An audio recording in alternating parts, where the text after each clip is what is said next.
Hi guys! So today gagawa ako ng Celtos cold salad. So meron ako dito nabiling isang Celtos. Medyo mahal ang Celtos dito kasi yung isang peraso na yan, it's around 950 Hong Kong dollar. So babalatan ko lang ito.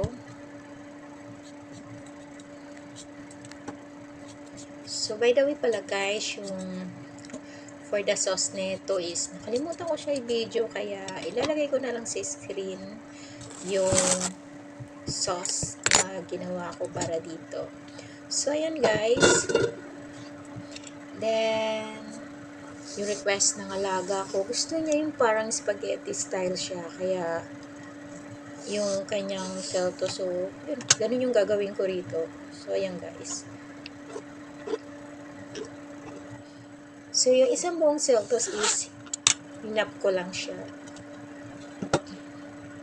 Ayan.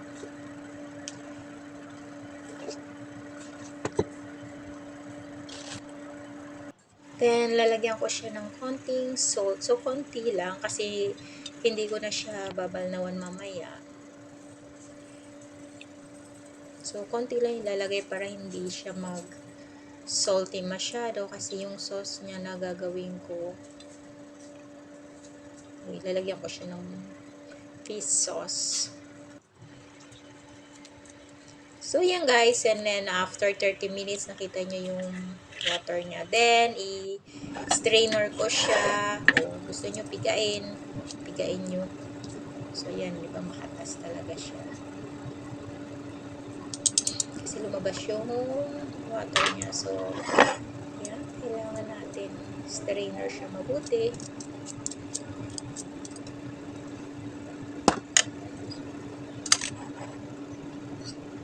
Ayan yung sauce na ginawa ko. Then, lagay ko na. So, yung dami kasi ng sauce is depende rin sa dami ng celtos na gagawin nyo.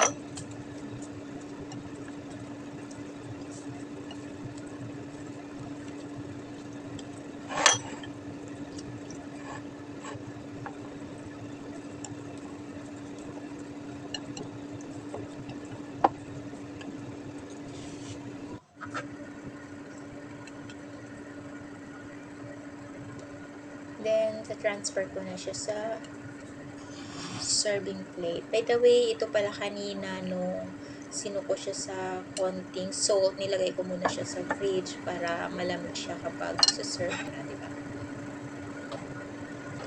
Then, nilagyan ko siya ng konting spring onion on the top and nilagyan ko siya ulit ng roasted sesame seed.